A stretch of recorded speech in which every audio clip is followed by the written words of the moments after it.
எதையும் செய்திடுவேன், நான் எதையும் செய்திடுவேன், எதையும் செய்திடுவேன், நான் எதையும் செய்திடுவேன். அஞ்சிடே நான் அஞ்சிடேனே, அன்பரேசுவின் பலன் உள்ளதாலே. அஞ்சிடே நான் அஞ்சிடேனே, அன்பரேசுவின் பலன் உள்ளதாலே. எதையும் செய்திடுவேன், நான் எதையும் செய்திடுவேன்.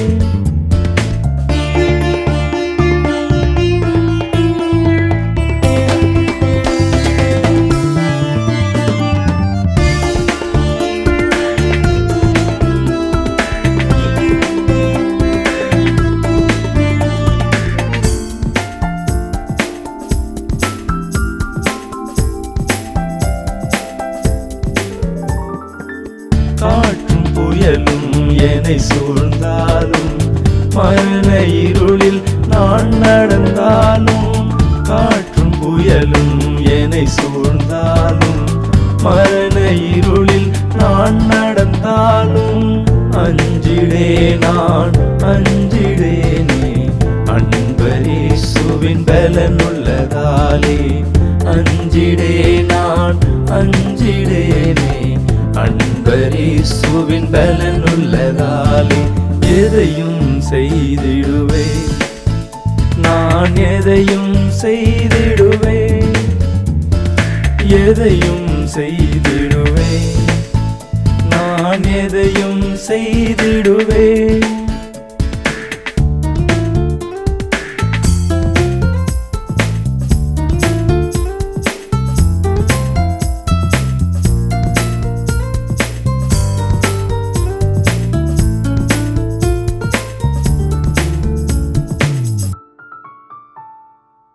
எரிகோ மதில்கள் என்னை சூழ்ந்தாலும், யோர்தானாறு வழி மறித்தாலும். எரிகோ மதில்கள் என்னை சூழ்ந்தாலும், யோர்தானாறு வழி மறித்தாலும். அஞ்சிடே நான் அஞ்சிடேனே, அன்பரேசுவின் பலன் உள்ளதாலே. அஞ்சிடே நான் அஞ்சிடேனே, அன்பரேசுவின் பலன் உள்ளதாலே. எதையும் செய்திடுவேன், நான் எதையும் செய்திடுவேன், எதையும் செய்திடுவேன், நான் எதையும் செய்திடுவேன்.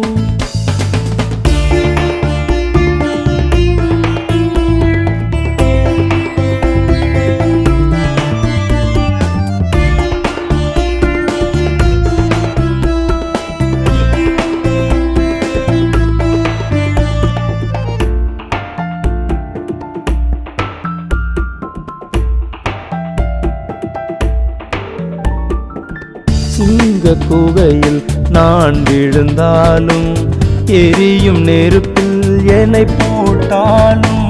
சிங்க குகையில் நான் விழுந்தாலும், எரியும் நெருப்பில் என்னை போட்டாலும். அஞ்சிடே நான் அஞ்சிடேனே, அன்பரேசுவின் பலன் உள்ளதாலே. அஞ்சிடே நான் அஞ்சிடேனே, அன்பரேசுவின் பலன் உள்ளதாலே. எதையும் செய்திடுவேன், நான் எதையும் செய்திடுவேன், எதையும் செய்திடுவேன், நான் எதையும் செய்திடுவேன். அஞ்சிடே நான் அஞ்சிடேனே, அன்பரேசுவின் பலன் உள்ளதாலே. ஆண்டவராகிய இயேசு கிறிஸ்துவின் இனிய நாமத்தில் உங்கள் அனைவருக்கும் இந்த நேரத்தில் என்னுடைய மனமார்ந்த வாழ்த்துக்களை தெரிவித்துக் கொள்கிறேன். அருமையான நண்பர்களே, நாம் இப்பொழுது லெந்து காலங்களிலே கடந்து வந்து கொண்டிருக்கிறோம். லெந்து என்றால் என்னவும் தெரியாது, ஏதோ ஒன்றை சொல்லி சிலுவை தியான கூட்டம் என்று சொல்லுவோம். இன்னும் அநேக ஆராய்ச்சிகள் வேதாகமத்தில் இருக்கிறது. அதையெல்லாம் சொல்லாமல் எதையோ ஒன்று சொல்லிட்டு ஒரு செர்மனை முடிக்கிறத விட ஒரு பைபிள் ஸ்டடி நல்லா கொடுக்கணும். ஜனங்களுக்கு தெரியும். நிறைய பாஸ்டர்மார்கள் இந்த செய்தியை கேட்டு நீங்கள் குறிப்பெடுத்து நீங்கள் பேசலாம், தாராளமாக பேசலாம். நான் உங்களுக்கு அலோட் கொடுக்குறேன். என்றால் யாம் பெற்று இன்பம் இவ்வையகமெங்கும் பெருக என்று திருவள்ளுவரே சொல்லும்பொழுது இயேசுக்கு சொன்னார், உலகமெங்கும் போய் சர்வ சிஷ்டிக்கும் சுவிசேஷத்தை சொல்லுங்கள் என்று சொல்லியிருக்கிறார். எனவே பஸ்கா பண்டிகையை பற்றி நான் பேச போகிறேன். யாத்திராகம் 12ஆம் அதிகாரம் 1 முதல் 30 வசனங்களும், லேவியராகம் 23ஆம் அதிகாரம் 4 முதல் 5 வசனங்களும். பஸ்கா என்பது யூத மக்கள் கொண்டாடிய 7 பண்டிகைகளில் முதற் பண்டிகை இதுதான். இஸ்ரவேல் மக்களுக்கு 7 பண்டிகை கடவுள் கொடுத்திருந்தார். இஸ்ரவேலரின் மற்ற 6 பண்டிகைகளும் ஏற்படுத்தப்படுவதற்கு அடித்தளமாக அமைந்த பண்டிகையாகும். எனவே பஸ்கா இஸ்ரவேலில் மத சம்பந்தப்பட்ட ஒரு வருஷத்தில் வருகிறது. அது புளிப்பில்லாத அப்ப பண்டிகை என்று அடிக்கடி குறிப்பிடப்படுகிறது. இவை இரண்டும் ஒன்று சேர்ந்து வருகிற பண்டிகைகளாகும். ஆகவே பஸ்கா ஆபிப் மாதம் 14ஆம் தேதி புளிப்பில்லாத அப்ப பண்டிகையும், 15ஆம் தேதி அது கொண்டாடப்படுகிறது. பஸ்காவை தொடர்ந்து 7 நாட்களிலும் புளிப்பில்லாத அப்பம் மட்டுமே புசிக்க வேண்டும். ஆகவே அன்பு கர்த்தருடைய பிள்ளைகளே, நம்முடைய வாழ்க்கையிலே புளிப்பு என்றதான கசப்பு, வைராக்கியம், சண்டை, கோபம், வாக்குவாதம், பில்லிசுனி, ஏவல், சத்துருடைய கிரியைகள் இதெல்லாம் நமக்குள்ளே வரும்பொழுது இது புளிப்பு. தேவன் விரும்பவில்லை. புளித்த மாவை குறித்து இயேசு பல இடங்கள் சொல்லிக்கிறார். ஆகவே இந்த புளிப்பு என்ப வார்த்தை மார்க் 7:21 சொல்லப்பட்டிருக்கிறது. எபிரேய மொழியின் தலைப்பு என்னவென்றால், இந்த பஸ்காவுக்கு பீசாக் என்று வார்த்தை கொடுக்கப்பட்டிருக்கிறது. பஸ்கா என்ற மொழி அது மொழிபெயர்க்கப்பட்டிருக்கிறது. எபிரேய மொழியின் தலைப்பு பீசாக் என்ற வார்த்தையானது பஸ்கா என்ற மொழி பெயர்க்கப்பட்டிருக்கிறது. கடந்து போவது, பஸ்கா என்று கடந்து போவது, ஒரே இடத்தில் நிற்பதல்ல. பாசிங் ஓவர், பாஸ் ஓவர், கடந்து போவது. ஆகவே அன்பு கர்த்தருடைய பிள்ளைகளே, இந்த கிரேக்க வார்த்தையானது பஸ்கா எபிரேய மொழியிலிருந்து அது மொழிபெயர்க்கப்பட்டிருக்கிறது. ஆகவே ஏனென்றால் கிட்டத்தட்ட 400 வருடங்களுக்கு மேலாக யூத ஜனங்கள் எகிப்தில் வாழ்ந்து வந்தார்கள். ஏனென்றால் ஆபிரகாமுக்கு நீ அறியாத தேசத்தில் என் ஜனங்கள் 430 வருஷம் அடிமைகளாக இருப்பார் என்று கொடுத்திருந்தார். அப்போ அந்த அடிமைகளெல்லாம் இப்பொழுது மோசையின் தலைமையிலே அவர் புறப்பட்டு எகிப்தை விட்டு கானானுக்கு போகிறார்கள். எகிப்து என்றால் பாவம். ஆகவே அங்கே அவர்கள் ஒரு ஆட்டுக்குட்டியை அடித்து அந்த இரத்தத்தை நிலைக்கால் வாசலில் மேலே கீழே சைடில் பூச வேண்டும். ஒரு கட்டுப்பாடு, ஒரு கட்டளை இருந்து அது செய்துவிட்டு கசப்பான கீரையை புசித்து அந்த ஆட்டை அடித்து சுட்டு என்ன செய்ய வேண்டும், சாப்பிட வேண்டும் என்று சொல்லப்பட்டிருக்கிறது. அன்பு கர்த்தருடைய பிள்ளைகளை, கிட்டத்தட்ட 4 வருஷங்கள் மேலாக யூத ஜனங்கள் எகிப்தில் வாழ்ந்தார்கள் அல்லவா. யாத்திராகம் 12ஆம் அதிகாரம் 46ஆம் வசனம், தேவன் அவர்களுக்கு வாக்குத்தத்தம் பண்ணின தேசத்துக்கு அவர்களை திரும்பவும் கொண்டு வருவதாக ஆபிரகாமுடன் தாம் பண்ணின உடன்படிக்கை நிறைவேற்றும் காலம் வந்தது. ஆதியாகம் 43ஆம் அதிகாரம் 3 முதல் 4 வசனமும், ஆதியாகம் 50ஆம் அதிகாரம் 24ஆம் வசனமும், ஜனங்கள் பார்வோனால் ஒடுக்கப்பட்டார்கள். தேவன் அவர்களை விடுவிக்க ஒரு இரட்சகனை எழுப்பினார், அவன்தான் மோசே. அவர் இந்த முழு விவரங்களையும் யாத்ராம் புத்தகத்தில் சித்தரிக்கப்பட்டிருக்கிறது. எனவே பஸ்கா என்பது கடந்து போகுதல். அது மட்டும் இல்லாமல் புளிப்பில்லாத அப்பம் நம்முடைய வாழ்க்கையில் அப்பொழுதே செய்து அப்பொழுதே சாப்பிட வேண்டும். புளிப்பில்லாத அப்பம். புளிப்பு பாவத்தையும் பிசாசுடைய கிரியைகளையும் பலவிதமான நம்முடைய வாழ்க்கையில் தேவன் விரும்பாத காரியங்களையும் குறிக்கின்றது. எனக்கு அன்பு கர்த்தருடைய பிள்ளைகளே, ஆகவே இது மட்டும் இல்லாதபடி அந்த இரத்தத்தை, அந்த ஆட்டை அடித்து அந்த இரத்தத்தை என்ன செய்ய வேண்டும், நிலைக்காலிலும் வலது பக்கமும் இடது பக்கம் பூச வேண்டும். அந்த இரத்தமானது கோபாக்கினைக்கு அவர்களை தப்புவித்து மூடிக்கொள்ளும். ஆட்டுக்குட்டியின் இரத்தம் அவர்களை காப்பாற்றும். இயேசுவின் இரத்தம் நம்ம சாபத்திலிருந்து, பாவத்திலிருந்து, வியாதிலிருந்து நம்ம விடுவித்து காப்பாற்றும். ஒரு மரித்து போகும் நிலைமை வரும்பொழுது கூட ஒருவன் இயேசுவின் இரத்தத்தை சொல்லி அறிக்கையிட்டு ஜெபிக்கும் பொழுது கர்த்தர் ஜெபம் கேட்டு, யாக்கோபில் சொல்லப்பட்டிருக்கிறது, உங்களில் ஒருவன் வியாதிப்பட்டால் சபையின் மூப்பரை வரவழைக்கிற. மூப்பர்னா உடன் ஊழியர். அவள் வந்து ஜெபித்து எண்ணெய் பூசினால் அவன் சுகமாக கர்த்தர் பாவத்தை மன்னிப்பார், அவனை உயிரோடு எழுப்பார் சொல்லப்பட்டது. என் அன்பு கர்த்தருடைய பிள்ளைகளே, முதல் இங்கே நான் பார்க்கிறோம், நிசான் 10வது நாளில் நம்முடைய கால அட்டவணையின்படி ஏப்ரல் மாதத்தில் ஒவ்வொரு யூத குடும்பமும் ஒரு ஆட்டுக்குட்டி முதலாவது எடுக்க வேண்டும். அதன் பின்பு அது பழுதற்றதாக இருக்க வேண்டும். அதை மந்தையிலிருந்து தனியாக பிரித்தெடுக்க வேண்டும். அதை வீட்டுக்கு கொண்டு வர வேண்டும். யாத்திராகம் 12ஆம் அதிகாரம் 2ஆம் வசனம் 3ஆம் வசனமும், யாத்திராகம் 12ஆம் அதிகாரம் 5 முதல் 10 வசனமும் சொல்லப்பட்டுகிறது. யோவான் சொல்லுகிறார் 1:11-14 அது சாயங்கால வேளையில் என்ன செய்ய வேண்டும்? பஸ்கா ஆட்டுக்குட்டி கொல்லப்பட்டு சமைக்கப்பட்டு இரவு நேரத்தில் சாப்பிட வேண்டும். இரத்தமானது வாசல் நிலை கதவுகளிலும் மேற்புறங்களிலும் பூச வேண்டும். அதன் எலும்புகள் முறிக்கக்கூடாது. ஆகவே யாத்திராகம் 12ஆம் அதிகாரம் 46 சொல்லப்பட்டது. எண்ணாகம் 9:12, யோவான் 19:33-36. ஆகவே தான் சங்கீதக்காரனாக தாவீது சொல்லுகிறார், நீதிமான்கள் எலும்புகள் முறிந்து போவதில்லை. ஆகவே தான் இயேசு சிலுவையில் இருக்கும் பொழுது அந்த சிலுவை மரணம் கோர மரணம், அந்த சிலுவை மரணத்தை ஒருத்தன் சாகாவிட்டால் அவன் கை கால்களை முறித்து சாவடிப்பார்கள். என் ஆண்டவராக இயேசுவோ அப்படி தீயவன், அப்படி பிசாசானவன், அப்படி ரோம போர் செய்யாதபடி பிதாவின் சித்தத்தை நிறைவேற்றும் பொழுது உலகத்தின் பாவங்களை சுமந்து தீர்க்கும் தேவாட்டுக்குட்டியாக அவர் தன்னை சித்தரிக்கிறார். தன்னை ஒப்பு கொடுத்து இந்த உலகத்தில் மரணம் அடைந்து அவர் அடக்கம் பண்ணப்பட்டு அவர் உயிர்த்தெழுந்து தம்முடைய சீசர்களுக்கு 49 அளவும் காட்சி அளித்தார் என்று அப்போஸ்தலர் நடவடிக்கையிலே பார்க்கிறோம். ஆகவே சில அடையாளங்கள் இங்கே வேதம் சொல்கிறது. அவை பஸ்கா பண்டிகையின் இரவில் 3 வகையான உணவுகள் சாப்பிட வேண்டும் என்று யூத மக்கள் அங்கே குறிப்பிட்டிருக்கிறார்கள்.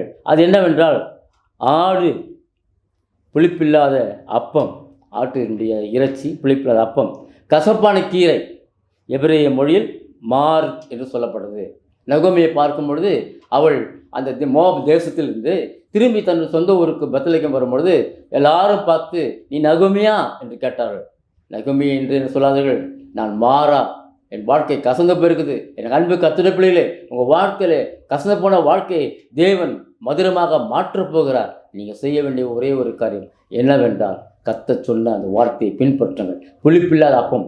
இந்த நாட்களிலே நாம் என்ன செய்கிறோம்? கடையில் வாங்கி தான் திருவிருந்து கொடுக்கணும். நாமளே செய்யணும். அப்போவே கொடுக்கணும். அவருடைய அப்பம், அவருடைய ரத்தம் நம்முடைய வாழ்க்கைக்கு நித்திய ஜீவனை அளிக்கிறது. இந்த பாத்திரத்தில் பானம் பண்ணாததுக்கு என்னிடத்தில் என்ன இல்லை, பங்கும் இல்லை, பாத்திரம் இல்லை. ஆகவே தான் சில அடையாளங்களை இங்கே நாம் பார்க்கிறோம். கசப்பான கீரை நம்முடைய வாழ்க்கையில் உண்டாகிற பாவங்கள்லாம் அது மூலமாக வைராக்கியங்கள் சாபங்கள் போக வேண்டும். எனவே அன்பு கர்த்தருடைய பிள்ளைகளே, அதுக்கு பதிலாக நம்முடைய வாழ்க்கையை பலியாக ஒப்பு கொடுப்பதற்காக என் ஆண்டவர் இயேசு ஒவ்வொரு குடும்பத்துக்கும் ஒவ்வொரு ஆடு அடிக்க வேண்டும். ஆகவே இந்த காரியங்களை செய்யும் பொழுது வெறுமையாக நாம் போகக்கூடாது. நீ தேவாலயத்துக்கு போகும்பொழுது வெறுமையாக போகாது. எதையாவது ஒன்றை கடவுள் கொடு. இன்றைக்கி நாம் வெறுமையாக போய் கொண்டிருக்கிறோம். ஏதோ ஒரு தப்புன்னு காசப்படுறோம். கர்த்தருக்கென்று அதிகமாக கொடு. நான் உலகம் முழுவதும் சுற்றி வருகிறேன். ஏன் தெரியுமா? நான் கர்த்தருடைய பிள்ளைகளுக்கு, ஊழியக்காரர்களுக்கு, ஊழியங்களுக்கு, திக்கற்றவர்களுக்கு, ஏழை பிள்ளைகளுக்கு, ஏழை மக்களுக்கு என்னுடைய கர்த்தர் கொடுக்கும் காணிக்கையெல்லாம் இறைத்து தேவனுடைய ஆசீர்வாதத்தை பெற்றுக்கொண்டிருக்கிறேன். அருமையான கர்த்தருடைய பிள்ளைகளே, பஸ்கா என்றால் கடந்து போகுதல். அவர் அன்பு கர்த்தருடைய பிள்ளை, இந்த நாளிலே இந்த பஸ்காவுடைய பின்னணியை நாம் பார்த்தோம். யூத மக்கள் 7 பண்டிகைகள் ஒரு பண்டிகையாக பஸ்காவை கொண்டாடினார்கள் என்று நாம் பார்க்கிறோம். நாமும் கூட இந்த நாட்களிலே இந்த 40 நாள் லெந்து காலம் என்று சொல்கிறோம். லெந்து என்றால் என்னென்னு நமக்கு தெரியாது. இதான் ஆண்டு பாடுபட்டார் என்று சொல்கிறோம். லென்ட் என்றதுக்கு அடுத்த செய்தியில் வரும்போது உங்களுக்கு கூறுகிறேன். வேதாகமத்தில் இங்கே பல காரியங்கள் சொல்லப்பட்டிருக்கிறது. அதெல்லாம் சொல்வதற்கு நமக்கு நேரம் கடந்து போகும். பழுதற்றது, ஆடு முதலாவது பழுதற்றதாக இருக்க வேண்டும் என்று சொல்லப்பட்டது. 2வது, அது ரத்தம் சிந்தப்பட வேண்டும். 3வது, அது சரீரம் புசிப்புக்குரியதாக இருக்க வேண்டும். 4வது, அது எலும்புகள் முறிக்கக்கூடாது. அதை 4 நாட்கள் வைக்க வேண்டும், உடனே செய்யக்கூடாது. அந்த 4 நாட்கள் வைக்கப்பட்டிருக்கும். யாத்திராகம் 12ஆம் அதிகாரம் 5 முதல் 6. தேவன் இஸ்ரவேல் புத்திரரை ஒரு ஆட்டை முதல் மாதத்தின் 10ஆம் நாளிலே எடுத்து 14ஆம் நாள் வரைக்கும் அதை வைத்திருக்கும்படி கட்டளையிட்டார்.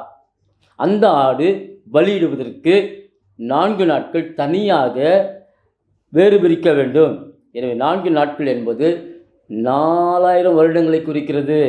ஆகவே அன்பான கர்த்தருடைய பிள்ளைகளே, ஆதாமின் வீழ்ச்சிக்கு பின்பு 4 நாட்கள் 4000 வருடங்கள் என்று சுருக்கப்பட்டிருக்கிறது. எனக்கு அன்பு கர்த்தருடைய பிள்ளைகளே, இப்படியாக தேவாட்டு குட்டியாளரும் தனியாக வேறுபட்டு இருந்தார் என்பதை சுட்டி காட்டுவதற்கு இது ஒரு அடையாளமாக நம்பப்படுகிறது. ஒரு நாள் என்பது வேதாகமத்தில் 1000 நாள். ஒரு நாள் காலையும் ஒரு நாள் மாலையும் ஒரு நாள் என்று சொல்லப்படுகிறது. நான் கொரியாவுக்கு போனபொழுது மாலை 7 மணிக்கு ஆரம்பித்த இரவு ஜபம் அடுத்த நாள் காலை 7 மணிக்கு தான் முடிந்தது. அது வரைக்கும் பாடல் ஜபம் ஆராதனை, பாடல் ஜபம் ஆராதனை, எல்லாரும் ஜபிக்கிறார்கள் கொரியா தேசத்துக்காக. தேவன் இந்த கொரியா தேசத்தை ஜபத்தின் மூலமாக, தேவ பிள்ளை பால் ஏங்கச்சையின் மூலமாக அந்த நாட்டை ரட்சித்தார். அன்பு கர்த்தருடைய பிள்ளையிலே, அந்த ஆடு பழுதற்றதாக இருக்கும். நம்ம வாழ்க்கையில் கர்த்தர் சொல்கிறார், பரிசுத்தம் இல்லாமல் தேவனுக்கு நீ பிரியமாக இருக்க முடியாது. ஆகவே அவர் பரிசுத்தர், அவர் நாமும் பரிசுத்தர். இந்த வாழ்க்கை பரிசுத்தத்துக்கு ஒப்பு குடும்பமாக தீய செயல்கள், இச்சைகள், பலவிதமான கண்ணால் உண்டான இச்சைகள், சரீரத்தில் உண்டான இச்சைகள், இவளை நீக்கி நம் கர்த்தருக்கு பிரியமாக வாழ்வதற்கு நம்ம ஒப்பு கொடுத்தால்தான் இந்த 40 நாள் என்பது நமக்கு செட் ஆகும். சும்மா 40 நாள் உபவாசம் எடுக்கிறாங்க நிறைய சர்ச்சில். 40 நாள் ஜபம், மாலைதோறும் ஜபம். ஒரு ஆத்மா ரட்சிக்கப்பட்டிருக்குதா? ஒரு 10 ஆத்மாக ஞானஸ்தானம் பெற்றிருக்கிறாங்களா? இல்லை. அது கடமைக்காகவும் கட்டாயத்துக்காக இந்த 40 நாள் ஆசிரிக்கிறது பிரயோஜனம் கட்டது. தேவ சமூகத்தில் ஒரு நாள் உட்காந்து நாம் 12 மணி நேரம் ஜபித்தாலே போதும். இந்த 40 நாள் கறி சாப்பிட மாட்டான், மீன் சாப்பிட மாட்டான், முட்டை சாப்பிட மாட்டான், நான் வெஜிடேரியன் சாப்பிட மாட்டான். பரிசுத்தமாக வாழ்க்கையை மாயமாலம் பண்ணுவது. அதுக்கப்புறம் பார்த்தா எல்லாம் சாப்பிடுவாங்க. அப்போ உலகத்தாருக்கும் நமக்கும் ஒரு வித்தியாசமே இல்லை. ஆக பழுதற்று தான் இருக்க வேண்டும் அந்த ஆட்டுக்குட்டி. இயேசு கிறிஸ்துவின் ரத்தத்தினால் கழுவப்பட்டு மீட்கப்பட்ட நாம் கர்த்தருடைய பார்வையில் பாவம் இல்லாதவர்களாக பழுதற்றலாக இருந்தால்தான் பரலோக ராஜ்யத்துக்கு நாம் போக முடியும். 2வது, ரத்தம் சிந்தப்பட வேண்டும். தேவன் நம்ம எதற்காக அழைத்தார்? ஊழியக்காரர்களை சொகுசாக வாழ்வதற்கு, நன்றாக சாப்பிட்டு சந்தோஷமாக இருப்பதற்கு அல்ல. அவருக்காக பாடுகள் சகித்து, அவருக்காக நாம் வாழ்ந்து ரத்தம் கூட சிந்தணும், ரத்த சாட்சியாக மறிக்கணும். அதான் ஊழியமே. சும்மா ஜாலியாக இருக்கிறது ஊழியம் கிடையாது. இன்றைக்கு அது கடைசி காலத்தில் வந்திருக்கிறோம். ஆண்டு வரப்போகிறார். அந்நாட்டிலே இதோ இயேசுவினுடைய கால்கள், இதோ சகரியா 14:1 அவர் கால்கள், அவர் பாதங்கள் ஒலிவ மலை மேல் நிற்கும். ஒலிவ மலை கிழக்கு மேற்காக பிரிக்கப்படும். அதில் ஒரு பள்ளத்தாக்கு உண்டாகும். அதுதான் அருமேகுதோன் பள்ளத்தாக்கு. ஆகவே அப்படிப்பட்ட ஒரு பள்ளத்தாக்கில் தான் ஒரு பெரிய யுத்தம் நடக்க போகிறது. கடைசி யுத்தம் அதுதான் வேதாகமத்தின் பிரகாரமாக. ஆகவே ஆண்டவராக இயேசு கிறிஸ்து இந்த உலகத்துக்கு சீக்கிரம் வரப்போகிறார். ஆகவே அன்றையும் அவர் தீர்மானத்தின்படி அழைக்கப்பட்டுள்ளார். தேவனத்தில் அன்புகளும் சகலமும் நன்மைக்காக நடக்கிறது. ஆகவே 125 சொல்கிறது, கர்த்தரை நம்புவர்கள் என்றென்றைக்கு அசைக்கப்படாமல் இருக்கும் சீயோன் பருவத்தை போல் இருப்பார்கள். ஆகவே இந்த நாட்களில் பஸ்காவை கொண்டாடுகிறதான் கர்த்தருடைய பிள்ளைகளே, உங்கள் வாழ்க்கையில் ஒன்றை நீங்கள் தீர்மானிக்க வேண்டும். நீங்கள் கர்த்தருக்கு பரிசுத்தமாக இருக்க வேண்டும். 2வது, உங்களை தேவனுக்கென்று சரீரத்தை ஒப்பு கொடுக்க வேண்டும். அன்றைய சகோதரர்களே, உங்கள் சரீரங்களை ஜீவ பலியாக ஒப்பு கொடுங்கள் என்று பவுல் சொல்கிறார். பரிசுத்தமும் சுத்தமும் ஜீவ பலியாக ஒப்பட வேண்டும். அவன் பழுதற்ற ஒரு ஆடாக இருக்க வேண்டும். தேவனுடைய பார்வையில் நீ பாவம் மற்றவனாக இருக்க வேண்டும்.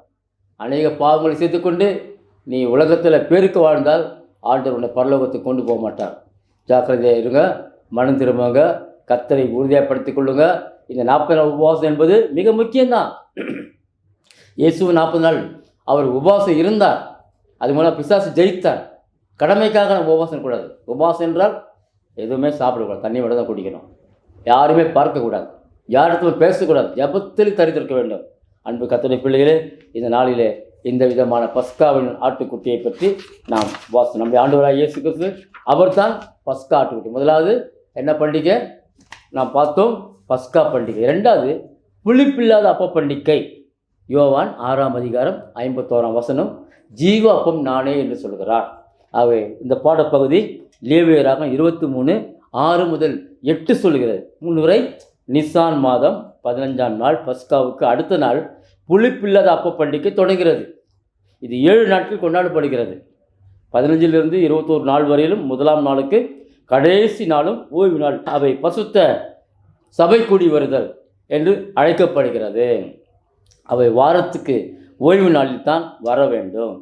ஆகவே லேவியராகமம் 23, 7, 8, 21, 24, 27 சொல்லப்பட்டிருக்கிறது. ஆகவே பரிசுத்த சபை கூடி வருதல். பரிசுத்த சபை கூடி எப்போ வரும்? நம்ம 6 நாளும் வேலை செய்வாயாக, 7 நாள் ஓய்ந்திருப்பாயாக. அது உன் தேவனாகிய கர்த்தர் கொடுக்கும் ஓய்வு நாள். அதை கடைபிடிக்க வேண்டும். சபை கூடி வருதல் நாட்கள் கட்டாயப்படுத்தப்பட்டிருக்கிறது. எனவே அன்பு கர்த்தருடைய பிள்ளைகளே, நீங்கள் சபைக்கு ஓய்வு நாளில் போக வேண்டும். இன்றைக்கி அநேக விசுவாசிகள் ஓய்வு நாளில் தான் வேலைக்கு போகிறாங்க, ஓய்வு நாள் தான் கல்யாணத்துக்கு போகிறாங்க, ஓய்வு நாள் தான் சொந்தக்கார வீட்டுக்கு போகிறாங்க. ஓய்வு நாளை பரிசுத்தமாக ஆசிரிப்பையாக. நீ அப்படி செய்தால் யாக்கோபின் சுதந்திரத்தினால் உன்னை ஆஸ்வதிப்பேன், உச்சிதமான கோதுமையினால் உன்னை நிரப்பேன் என்ற ஆசீர்வாதத்தை தேவன் கொடுத்திருக்கிறார். என கர்த்தருடைய பிள்ளைகளே, இந்த புளிப்பில்லா அப்ப பண்டிகை நான் சுருக்கமாக சொல்லி நான் முடித்து விடுகிறேன். அடுத்தபடியாக பார்க்கும் பொழுது முதற் பலனானவற்றின் பண்டிகை. 1 கொரிந்தியர் 15ஆம் அதிகாரம் 20ஆம் வசனம். கிறிஸ்துவோ மரித்தோரிலிருந்து எழுந்து நித்திரை அடைந்தவர்களில் முதற் பலனானவர் என்று சொல்லப்பட்டுகிறது. ஆகவே முன்னுரை என்னவென்றால், ஒவ்வொரு இஸ்ரவேல் குடும்பத்தாரும் ஒரு கதிர்க்கட்டை ஆலயத்திற்கு கொண்டு வந்தார்கள். இதை எதை குறிக்கிறதுனா, பொங்கல் கொண்டாடுறல்ல, அந்த முதல் மாதம் அங்கே அறுவடை செய்து அதை கொண்டு வந்து அதை பொங்க வச்சு பொங்கலோ பொங்கல் என்று சொல்லி கொண்டாடுறான். நம்முடைய வேதாகமத்திலிருந்து நாம் கொண்டாடவில்லை, அவர்கள் அதை எடுத்துக்கொண்டார்கள். நாம் விட்டுவிட்டும், அவர்கள் கடைப்பிடிக்கிறார்கள். இஸ்ரவேல் குடும்பத்தார் ஒவ்வொரு குடும்பமும் கதிர்க்கட்டை ஆலயத்தை கொண்டு வந்தார்கள். அதுதான் விசேஷமானது. இந்த 2 கதிர்க்கட்டு முதல் அடையாளத்தை அறுவடை குறிக்கிறது. அதை ஆசாரியன் கர்த்தருக்கு முன்பாக அசைவாட்டுவான். இது புளிப்பில்லாத அப்ப பண்டிகை வாரத்தில் நடைபெறும் என்று சொல்லப்பட்டுகிறது. சபை கூடுதலுக்கு அடுத்த நாள் அது காணிக்கையாக ஏறெடுக்கப்படும். கிறிஸ்துவும் வாரத்தின் முதல் நாளில் தான் உயிர் தெழுந்தார். அன்பு கர்த்தருடைய பிள்ளைகளே, சபை கூடுதலுக்கு அடுத்த நாளாக இருக்கிறது. 6 நாள் முடிந்து 7வது நாள். எனக்கு அன்பு கர்த்தருடைய பிள்ளைகளே, இந்த நாளிலே பஸ்கா பண்டிகை பற்றி உங்களை சொன்னேன். 2வது பார்க்கும்பொழுது புளிப்பில்லாத அப்ப பண்டிகை. 3வது முதற்பலன் பண்டிகை. என்னை கேட்டுக்கொண்டு கர்த்தருடைய பிள்ளைகளே, நீங்கள் இந்த 40 நாள் லெந்து நாட்களை கொண்டாடும் பொழுது உங்கள் வாழ்க்கையை பரிசுத்தப்படுத்திக் கொள்ளுங்கள். வீணாக பொய் சொல்லாதீங்க. அனனியா சப்பீரால் போல் பொய் சொல்லாதீங்க. இன்றைக்கி அநேக பேர் அப்படி தான் செய்கிறாங்க. ஊழியக்காருக்கு தசமபாகம் கொடுக்குறது பொய் சொல்லுவாங்க. வருமானம் இவ்வளோ தான் வந்தது, நம்ம கொடுத்து அவர் பெரிய ஆளாக ஏன் மாறணும், கொடுக்க மனது இருக்காது. கொடுக்காகாட்ட ஆர்டர் கொடுத்ததை எடுத்துருவார். கர்த்தருக்கு கொடுத்தா நீ நல்ல ஆசீர்வாதமாக இருப்ப, உன் பிள்ளைகள் ஆசீர்வாதமாக இருப்பார்கள், கர்த்தர் உன்னை அதிகமாக ஆஸ்வதிப்பார். அவர் இந்த பண்டிகை கொண்டாடுதானே தேவ பிள்ளைகள், பண்டிகைகள் அவசியமா என்று சிலர் கேட்குறாங்க. வேறு சொல்லுது, நாட்களை விசேஷத்துக் கொள்கிறான், கர்த்தருக்காக விசேஷத்துக் கொள்கிறான். எனவே இந்த நாளிலே கர்த்தருக்கு பிரியமான காரியத்தை செய்ய உங்களை ஜீவபலியாக ஒப்பு கொடுத்து பரிசுத்த வாழ்க்கை மேற்கொள்ளும்படியாக உங்களை கேட்டுக்கொண்டு உங்களுக்காக நான் ஜெபிக்க போகிறேன். கர்த்தர் இந்த 40 நாள் லெந்து நாட்களில் உங்கள் தீர்மானங்கள், உங்கள் பொருத்தனைகள், உங்களுடைய அசைவாட்டு பலிகள், காணிக்கைகள், தசமபாகங்கள் எல்லாவற்றையும் கர்த்தருக்கு நீங்கள் போய் படையுங்க, அது கொடுங்க. கர்த்தர் உங்களை அதிகமாக ஆஸ்வதிப்பார். நான் கர்த்தருக்காக கொடுத்தபடியால் கர்த்தர் என்னை பல நாடுகளுக்கு என்னை கொண்டு போய் பயன்படுத்துகிறார். ரெஸ்ட்டே கிடையாது. இந்த ஜனவரி 23 தொடங்கி இதுவரைக்கும் மலேசியா போய் வந்தேன், அது திரும்ப கல்கட்டா போய் வந்தேன், பீகார் போய் வந்தேன், பாம்பே போய் வந்தேன், இப்போது விஜயவாடா போகிறேன். கர்த்தர் ஊழியர்களில் அதிகமாக பயன்படுத்துகிறார். அறுவடையை கொடுக்குறார். அநேக ஆத்து மக்களை கொலை பொருளாய் கொடுக்கிறார். அது காரணம் என்னவென்றால் உங்கள் வாழ்க்கையில் பரிசுத்தம் தேவை. பரிசுத்தம் இல்லாமல் தேவனுக்கு நாம் பிரியமாக இருக்க முடியாது. நான் பரிசுத்தர், ஆகையால் நீங்களும் பரிசுத்தர். ஆகவே அவரை போல் வாழ வேண்டும். ஆட்டுக்குட்டியானவர் தன்னை முழுமையாக இயேசு கிறிஸ்து தன்னை ஒப்பு கொடுத்தார். உங்களையும் இந்த உலக வாழ்க்கையிலிருந்து பரிசுத்த வாழ்க்கையை ஒப்பு கொடுங்கள். அதுதான் உண்மையான 40 நாள் இந்த ஜபம். அதுதான் உண்மையான ஏறெடுப்பு. அதுதான் உண்மையான ஆசரிப்பு. கர்த்தர் தாமே உங்களை ஆஸ்வதிப்பாராக. உங்களுக்காக ஜபிக்கலாமா? இந்த திரையில் காண்கிற தொலைபேசி எண்ணுக்கு நீங்கள் அழைத்தால் நாங்கள் உங்களுக்காக ஜெபிப்போம். எங்கள் குழுவில் உங்களுக்காக ஜெபிப்போம். அநேக மக்கள் இப்படி ஜப விண்ணப்பத்தை கொடுத்து தேவன் அதை கேட்டு அங்கீகரித்து அவளுக்கு விடுதலை கொடுத்திருக்கிறார், ஆசீர்வாதத்தை கொடுத்திருக்கிறார். எனவே இந்த நிகழ்ச்சி, டிவி நிகழ்ச்சிக்காக ஜெபித்துக் கொள்ளுங்கள். உங்களால் இயன்ற உதவிகளை இந்த டிவி நிகழ்ச்சிக்காக கொடுங்கள். கர்த்தர் உங்களுக்கு கொடுப்பார். கொடுங்கள், அப்பொழுது கொடுக்கப்படும். கர்த்தருக்கு என்று விதைக்கிறவன் ஒரு நாளும் ஏழையாய் போனதே கிடையாது. ஐஸ்வர்யவனாக தேவன் மாற்றுகிறார். உங்களை அன்போடு கேட்டுக்கொள்ளும். இந்த டிவி ஒழித்துக்காக நீங்கள் ஜெபியுங்கள். கர்த்தர் உங்களை ஆசீர்வதிப்பார்.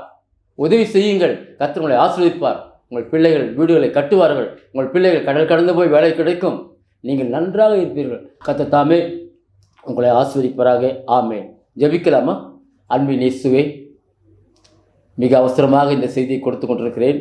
அநேக ஊழியக்காரர்களுக்கு இந்த செய்தி பயனுள்ளதாகவும் அநேக விசுவாசிகளுக்கு இது உபயோகமுள்ள ஒரு பாத்திரமாக இருக்கும்படியாக நான் வேண்டுகிறேன். இந்த 40 நாட்களிலே ஒவ்வொரு ஊழியக்காரரும் இடைவிடாமல் ஜெபம் செய்து கொண்டிருக்கிறார்கள். எவ்வளோ விசுவாசிகள் வருகிறார்கள். ஆனாலும் அவங்க வாழ்க்கையில் ஒரு மாற்றத்தை உண்டாக்கும்படியாக ஜெபிக்கிறோம். இந்த வருகை நாட்கள் மிக சமீபமாக இருக்குது. உபத்திர காலம் நெருங்கி விட்டது. கிருபையின் காலம் எடுபட போகிறது. அதுக்கு முன்னதாக நாங்கள் உம்மை தரிசித்து இந்த உபத்திரத்தில் நாங்கள் சகிக்கத்தக்கதாக அவரோடு பாடுகள் சகித்தால் அவரோடு ஆளுகை செய்த வார்த்தையை நிறைவேற்றி தாரும் ஆண்டவரே. உலகமெங்கும் உள்ள எல்லா கர்த்தருடைய பிள்ளைகளுக்காக ஜெபிக்கிறேன், ஊழியக்காரர்களுக்காக ஜெபிக்கிறேன், ஊழியர்களுக்காக ஜெபிக்கிறேன். ஆண்டவர் கர்த்தத்தாமே அவர் ஊழியர்களை ஆசுவத்து எல்லைகளை பெரிதாக்கும், அநேக ஆயிரமான ஆத்துமக்களை கொள்ளை பொருளாய் தாரும். டிவி நிகழ்ச்சி மூலமாக இந்த வார்த்தைகளை கேட்டுக்கொண்டு கர்த்தருடைய பிள்ளைகளை மென்மேலே ஆசுவதிக்க முடியாது ஜெபிக்கிறேன். இயேசு கிறிஸ்துவின் நாமத்தில் வேண்டுகிற நல்ல பிதாவே. என் ஆத்துமாவை கர்த்தரை சோதரி, என் ஊழியமே பரிசுத்த நாமத்தை சோதரி. என் ஆத்துமாவை கர்த்தரை சோதரி, அவர் செய்த சகல உபகாரங்களையும் மறவாதே. ஆமென். நம்முடைய கர்த்தராகிய இயேசு கிறிஸ்துவின் கிருபையும் பிதாவாகிய தேவனுடைய அன்பும் பரிசுத்த வழிநடத்தலும் அன்பின் ஐக்கியமும் உங்கள் அனைவரோடு இருப்பதாக. ஆமென். அல்லேலூயா.